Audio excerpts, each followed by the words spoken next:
আসসালামু আলাইকুম। আশা করি সবাই অনেক ভালো আছেন। আল্লাহর রহমতে আপনাদের দোয়ায় আমি অনেক ভালো আছি। তো অনেক দিন পর হয়তো আমার এই ক্যামেরার সামনে দেখে আপনারা অবাক হইতে পারেন। আসলে অবাক হওয়ারই কথা, কারণ আমার তেমন ভাবে ক্যামেরার সামনে আসা হয় না। রাত বাজে প্রায় 12:30, আর এখন আসছি আমার খামারে এই টাইগার মুরগির বাচ্চাগুলো বান্ডিল করার জন্য, কারণ এগুলো নিয়ে ঢাকার উদ্দেশ্যে রওনা দিব। তো পরিশেষে আলহামদুলিল্লাহ সারা রাত জার্নি করার পরে হলেও অবশেষে আমরা কমলাপুর রেলওয়ে স্টেশনে পৌঁছালাম। যার আমানত আমরা তার হাতে বুঝাই দিতে পারছি, এটাই শুক্রিয়া। আচ্ছা ঠিক আছে ভাই, তাহলে আমার কল দিন। হ্যাঁ আচ্ছা, আর অবশ্যই তো ফোনে যোগাযোগ থাকবে। আচ্ছা ঠিক আছে, আপনি গিয়ে পৌঁছাবেন। আচ্ছা আচ্ছা আচ্ছা, অবশ্যই। তো ভাইকেও আমরা বিদায় দিয়ে দিলাম, এখন হচ্ছে আমাদের বাসায় ফেরার পালা। আসসালামু আলাইকুম। আশা করি সবাই অনেক ভালো আছেন। আলহামদুলিল্লাহ আল্লাহর রহমতে আমি অনেক ভালো আছি। তো অনেকদিন পর হয়তো আপনারা দেখতে পারতেছেন, যদিও আগের যে ভিডিওটা আপলোড করছিলাম ওইটার পরের দিনের ভিডিও হচ্ছে এইটা। তো যাই হোক, এখন বাজে হচ্ছে রাত 11:30। আমি আছি হচ্ছে আমার টাইগার মুরগির খামারে।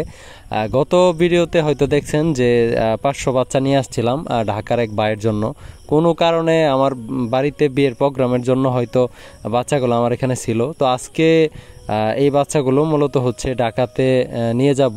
দেখতে পারতেছেন বাচ্চার সাইজ কতটা সুন্দর, মাশাল্লাহ। আর এখানে হচ্ছে খাবার দিয়ে রাখছি পর্যাপ্ত পরিমাণে। 11:30 বাজে, আর 1 ঘন্টা পরে হচ্ছে বাচ্চাগুলো জুরি করে আমাদের উপজেলাতে গফরগাঁও চলে যাব। আর আমাদের গফরগাঁও থেকে ট্রেনের যাত্রা শুরু হবে হচ্ছে রাত 2টা বাজে। তো আপনাদের সাথে ওইখানে গিয়ে দেখা হচ্ছে। আসসালামু আলাইকুম। আশা করি সবাই অনেক ভালো আছেন। আল্লাহর রহমতে আপনাদের দোয়ায় আমি অনেক ভালো আছি। তো অনেক দিন পর হয়তো আমার এই ক্যামেরার সামনে দেখে আপনারা অবাক হইতে পারেন। আসলে অবাক হওয়ারই কথা, কারণ আমার তেমন ভাবে ক্যামেরার সামনে আসা হয় না। তো যাই হোক, চলেন কিভাবে জরিগুলো করছে এগুলো আপনাদেরকে দেখাই। আর এখানে হচ্ছে আমরা বান্ডিল করছি হচ্ছে মোট 6টা, কারণ আমরা আসছি হচ্ছে আজকে 3 জন। কারণ রাত্রের বেলা যেহেতু রাত্রের বেলা একটু রিস্কেরও কিছু বিষয় থাকে, এই জন্য মূলত আমরা 3 জন আসছি। আমার সাথে 2 ছোট বাইরে নিয়ে আসছি। তো যাই হোক, এই হচ্ছে বাচ্চার বান্ডিলগুলো দেখতে পারতেছেন আপনারা। তো মোটামুটি হচ্ছে জুরি এখানে আছে টোটাল 16টা। তো 16টার মধ্যে টোটাল 500 বাচ্চা ভরে আমরা আমাদের উপজেলাতে চলে আসলাম। তো ভাবছিলাম হয়তো আজকে ক্যামেরার সামনাসামনি দাঁড়িয়ে আপনাদের সাথে কথা বলবো, কিন্তু আশপাশে মোটামুটি নয়েজ, এজন্য ওইভাবে কথা বলতে পারলাম না, এজন্য আবার ব্যাক ক্যামেরায় চলে আসলাম। তো এখন আমরা হচ্ছে টিকিট কাউন্টারের সামনে দাঁড়িয়ে আছি, কারণ টিকিট করে অবশ্যই ঢাকার ট্রেনে উঠতে হবে। কারণ ওইখানে যেহেতু আমার পরিচিত ওইভাবে কেউ নাই, যদিও বাইরে আগে থেকে বলে রাখছি, তারপরেও টিকিট করে গেলে সবচাইতে নিরাপদ, যেহেতু ইন্টারসিটি ট্রেনের মধ্যে উঠবো। তো আজকে আমাদের ট্রেন যাত্রাটি হবে মোহনগঞ্জ এক্সপ্রেস ট্রেনের সাথে। তো আমাদের ময়মনসিংহ লাইনের মধ্যে সবচাইতে উন্নত মানের ট্রেন হচ্ছে মোহনগঞ্জ এক্সপ্রেস। এটা মোহনগঞ্জ থেকে রাত 11:30টায় ছেড়ে আসে এবং আমাদের উপজেলা গফরগাঁওয়ে আস্তে আস্তে রাত 2টা 10 বাজে। তো অলরেডি আসলে 2টা 5 বেজে গেছে, এখনও ট্রেনের কোনো খবর নাই। কারণ কাউন্টারে কথা বলে দেখলাম মোটামুটি ট্রেন একটু আরও লেট হইতে পারে, কারণ হচ্ছে মোটামুটি আজকে যে ট্রেনগুলো আছে ওগুলো ভালোই লেট করে আসছে। দেখেন, আপনারা হয়তো বিশ্বাস করবেন না জানি, দেখেন রাত 2টা 5 অলরেডি বেজে গেছে, এখনও আমাদেরকে কোনো টিকিটই দেয় নাই।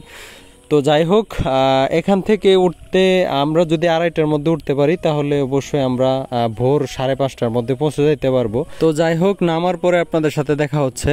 আর আমরা আসি হচ্ছে কমলাপুর রেলওয়ে স্টেশনে। এখনও কিন্তু ভোরের আলো ফুটে ওঠে নাই, দেখতে পারতেছেন। আর এখন গড়িতে সময় হচ্ছে 5টা 40। ভাইয়েরা ওনারা গেটের সামনে আইসা পড়ছে, যদিও ওনারা প্ল্যাটফর্মের ভিতরে ঢুকছে, তারপরে ওইখান থেকে আমরা লেনদেন শেষ করে ওনাদেরকে মেইন গেট পর্যন্ত এগিয়ে দেওয়ার জন্য যাচ্ছি। তো আমার সামনে দেখতে পারতেছেন আমার ছোট ভাই একটা বান্ডিল নিছে। যদিও আমরা 6টা বান্ডিল করছিলাম, কিন্তু আমাদের জায়গার পরিবহনের সুবিধার্থে বান্ডিলগুলো আমরা ছোট করে ফেলছি। তো বান্ডিলগুলো ছোট করলাম হচ্ছে শেষ রাত্রে। আর রাত্রে পরিবহন করার সবচাইতে সুবিধা হচ্ছে আমাদের জন্য, একটু সুবিধাটা সেটা হচ্ছে আমার এখান থেকে ঢাকা আসা যাওয়া মিলে অ্যাভারেজ 10 থেকে 12 ঘন্টা সময় লাগে। তো সেক্ষেত্রে আমি যদি ভোরের মধ্যে চিন্তা করলাম যে যদি পৌঁছে যাইতে পারি তাহলে আবার সকাল ট্রেনে সকাল 10টার মধ্যে আমরা আবার বাসায় থাকতে পারবো। আর যেহেতু বেশি পরিমাণে বাচ্চা, দিনের বেলা পরিবহন করাটা অনেক রিস্কের একটা বিষয়, কারণ বাচ্চা মূলত হচ্ছে সবচাইতে নিরাপদ হচ্ছে রাত্রেবেলাটাই পরিবহন করা। বা ডেলিভারি করা, যে যেটাই বলেন। তো এই জন্যই মূলত আসছি, যদিও আমাদের একটু কষ্ট হয়েছে, এই জন্য তারপরেও আলহামদুলিল্লাহ শেষ পর্যন্ত যার জিনিস ওনার হাতে বুঝাই দিতে পারছি। আর আমরা আমাদের এখান থেকে বিদায় নিব, কারণ আমরা প্ল্যাটফর্ম থেকে বের হব না, কারণ প্ল্যাটফর্ম থেকে বের হলে আবার পরবর্তীতে ঢোকাটা একটু ঝামেলা। এইখানেই হচ্ছে মেইন গেট, এখানে আমাদের টিকিট চেক করতেছে এবং টিকিট চেক করেই ভাইয়ের সাথে হয়তো হাত মিলিয়ে ভাইকে বান্ডিলটা বুঝাই দিলাম, হয়তো আপনারা দেখতে পারতেছেন। তো যাই হোক, আজকের ভিডিওটা হয়তো একটু হলে আপনাদের কাছে ভালো লাগছে। তো যাই হোক, ভিডিওটা আজকের মতো এখানেই শেষ করছি। ভালো থাকবেন সবাই, আসসালামু আলাইকুম, আল্লাহ হাফেজ।